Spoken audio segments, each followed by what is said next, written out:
commodity on first pick, because it doesn't mean that she has to be a support. You can always transition and change things up throughout the draft and throw your opponent off.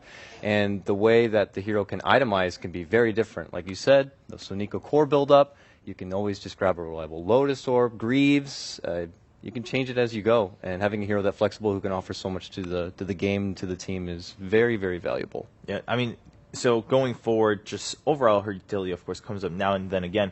Do you think we can count on continuing to see Naga in not necessarily the very first priority, but in the higher priorities in terms of the drafting for most teams? Definitely against the Western teams. Mm-hmm. Okay.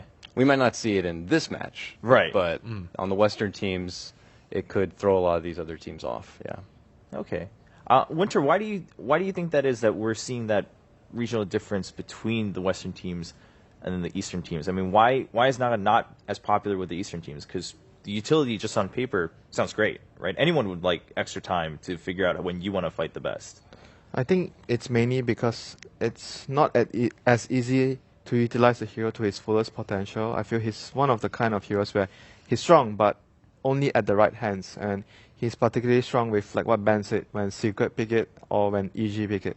And the rest of the teams, I mean, when they pick the hero, it's a different effect. It's not the same as when these two teams utilizes the hero. So I feel the main thing is like the two teams have been more experienced at utilizing Naga as a support initiating style, like the utility style.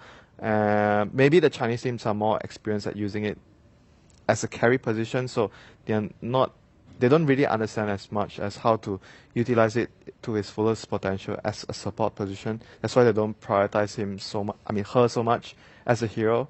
That might be one of the reasons, I feel. So they are just forced to ban it when they are playing against the stronger Western teams, which is obviously a limitation in the draft when you have to do that. But that's just a kind of result of regional differences. At one point, right? Just if you start playing one thing a lot more often, even if the other region knows it, if you haven't played against it as much, why not? I mean, you can sort of compare it to Ember in that sense, because the Chinese teams have been much more. They play Ember much more in their games, and they understand the hero much better, itemization wise and playstyle wise. That's why you have that stat when we were discussing, like I think yesterday or the day before, where it was.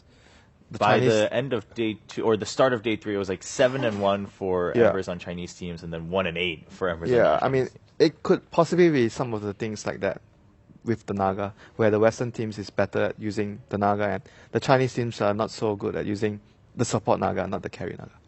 It is something you need to respect, though. In the past, a lot of the Eastern teams would look over something like Wisp, and it came back to really bite them on the butt. Yeah, So I mean, back to the Wisp point as well, Dakota. It was like every team in China at that point doesn't really pick or ban the hero. But when it came to TI, everyone was like looking at the Western teams. All the Western teams were picking the hero. And it's mainly because of regional difference as well, because the teams that use, like, you can pick the hero. I mean, of course, the Chinese team can pick the hero, but in their regional tournaments, they don't use it as much. So the understanding and the execution of the hero isn't as good as compared to the Western teams. They're not using it in like scrims or any of that when they're training with their other teams locally. They don't know what it's like to go against a high caliber Wisp at the time, or maybe now a high caliber support / core Naga. So it's going to be interesting how they're going to be able to perform against those Western teams with that lack of experience. Yeah, and that's something we've touched upon. I think that's been the running theme of TF5 so far, is adaptation. Who can adapt the quickest, whether it's between 2 games alone or from day to day. Well, for now, we're about to find out. Vici Gaming versus Newbie. Do we have something new from each team? Is it just going to be butting heads right end game? We are in draft of game number 1, Vici on Dire and Newbie on Radiant. The rematch. The rematch, yeah, it is a rematch from the finals. To an extent, right? Just the names, if we put them together, it is a rematch. Quite a few differences here and there. Mainly, also, it's not the final of a TI. There's also a TI2 rematch today, too, I believe. Navi go against IG. Not quite as hype as it once was, but it is happening, technically. Very true. Yeah, I mean, at this point, we were talking about, I mean, even just for players, we have 6 teams with players who have been at a TI final. So there's definitely, if we're looking at the history, there's definitely some running rivalries here. But the draft somewhat underway. And we see here, like, Newbie just picked Tidehunter. Tidehunter is a hero that we've seen banned a couple of times, but I'm not sure if we've seen it played on the mainstream. I saw IG picking the hero one time yesterday. I don't think it was on our stream, though, right? I think we were just watching not on our streams. Yeah. But it's not very popular, and again, Newbie tend to draw from a lot of elements from last year, just because it's simply what they're more comfortable with. So it's it's a little strange to see Tide on the last match stats up there. Give me Bounty Hunter. No, that would just be my guess right now. Yeah, I could Quite a look like few others a open. good Vanna White, but yeah, there's so many options available here, and got to get rid of the blue pony man. I think it's good if Vici tries to look for a Wisp pick, I think, maybe in their second pick or their third phase, just because, as we said, newbie, they're more old school than new school. And Winter Wyvern, I think, is a very new school support that I think I've seen them play a couple of times, but as you said, if they haven't played against Wisp that much, and if they haven't played with Winter Wyvern that much, I think that's an excellent tool to take down newbie and gain over one. What about the clock pick this early? I mean, does he really deserve to be this high in priority? Yeah, I talked about this before. It's a Chinese versus Chinese matchup. They view it as a counter towards the gyro, the blade mail clockwork. If you have a good game, you just hook in, and it's sort of a soft counter because gyro can obviously solve it by getting more priority on making a BKB earlier. So, but most of the players we've seen in the tournament has prioritized getting more greedy builds, like getting the SMY, getting a Helm of Dom, so you farm faster. So maybe if the clock has a good game, he would actually force the gyro to build into a much earlier BKB. If you were in their shoes, would you prioritize the Clockwork or the Razor as an anti-gyro pick? I think it depends on your team. If you feel much more comfortable, because they are opening. If you open your draft Quap plus Razor, you're showing more or less your position 1 and 2 heroes, so it's much less flexible compared to the Clockwork. Obviously, you can still run Queen of Pain on offlane, but it's less chance for that to happen. So I think options are more open if you actually open with Queen of Pain plus Clockwork rather than Queen of Pain plus Razor. Plus, they're taking away that option from Ice, and clearly they're targeting a bit at him. They removed the Tusk comfort pick that he's been using a lot, plus his Brood, which he had a good performance with earlier, and now that they personally take the Clockwork away, it's just one less option for. So that's the Dragon Knight that we were discussing about earlier. Goes to newbie, and this Queen is more likely to go towards the safe lane now. So the 3 cores of newbie already shown towards Vici Gaming, Queen of Pain, Clock, and Dragon Knight. It already signals to Vici Gaming that newbie wants to go aggressive from the get-go and wants to take towers. They're not interested in sitting back and taking the game slow. That's usually what you want when you play gyro. So they're not going to play into what Vici Gaming have.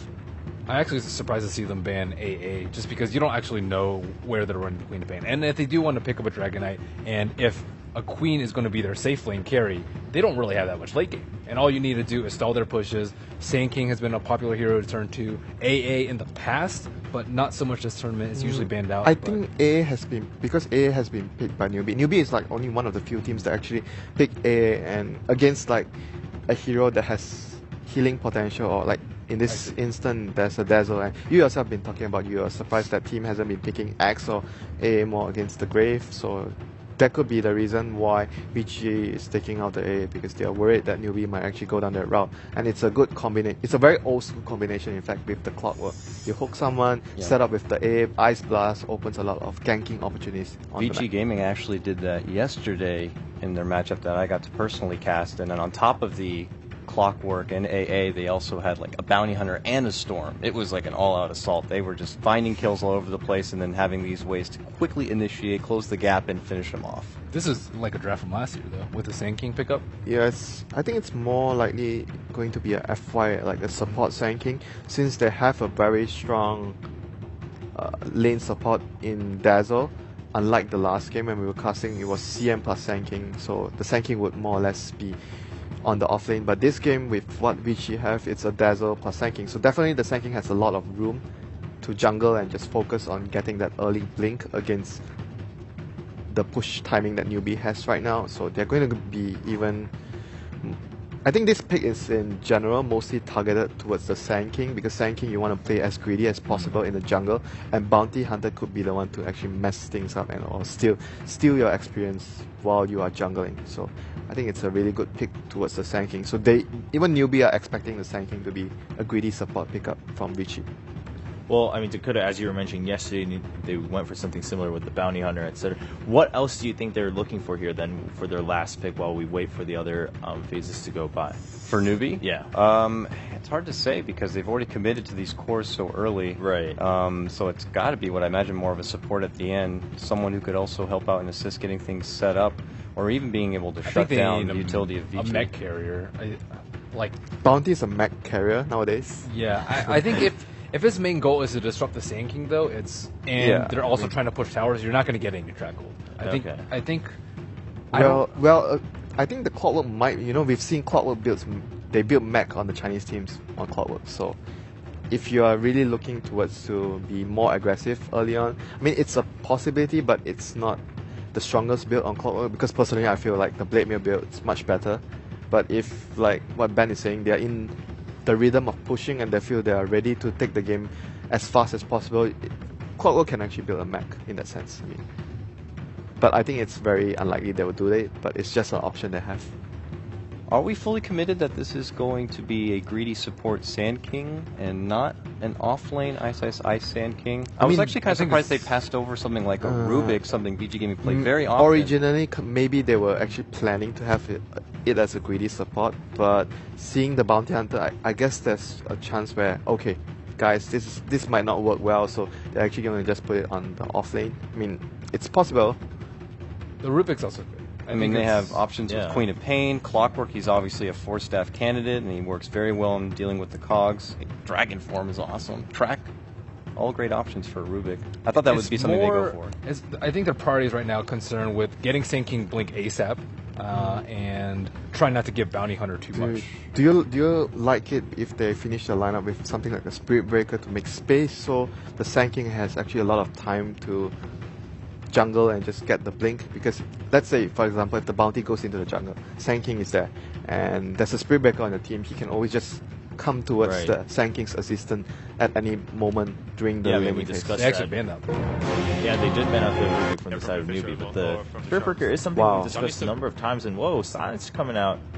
So this is like a lot of counter. I think a lot of it is towards the Storm, so you can actually lock him down early, and towards the Sand King as well, because if you can see him with the track, you can always pop your ultimate at the best possible timing to disrupt the Sand King. So I think there's a lot of synergy between the Silencer and the Bounty Hunter this game against what Vici have, which is the Sand King and the Storm 2. And in fact the Dazzle as well, because soft counter to Dazzle. You prevent the Grave. So I think Silencer in theory could work really well in team fights for Newbie. But it's really greedy. Yeah, it is greedy because he's very weak to like ganks if he gets spotted out by Storm. He's a very easy kill. You might give away a lot of kills to a Storm when he has Bloodstone, so that might not be a good thing. VG could actually, I think, easily aggro. We're seeing the Silencer pick and the Bounty Hunter, both of those heroes, like in combination, there's just no synergy in between them two.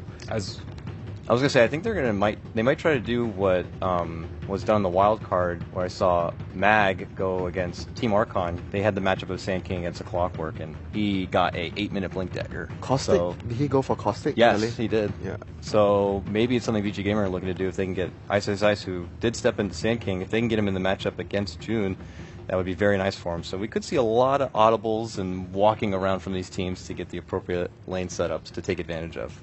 All right. Well, also the Lina, of course, being picked up as the last pick for Vici. Overall, Ben, how do you view this? I mean, we talked a lot about Newbie just trying to go for these hard and soft counters against Vici. I like it. It's a different approach. I think the general approach to like a push strat is like, okay, get farm up. This is what we saw EG do the other day. Yeah. Get a blink on a Sand King, stop one push, delay the game until you're farmed enough to like make Undying super weak. And this time, they're actually looking at their supports, like they have super weak supports at fighting early. They really need to get kills. If we just offensive pressure, put a lot of pressure on Queen of Pain, who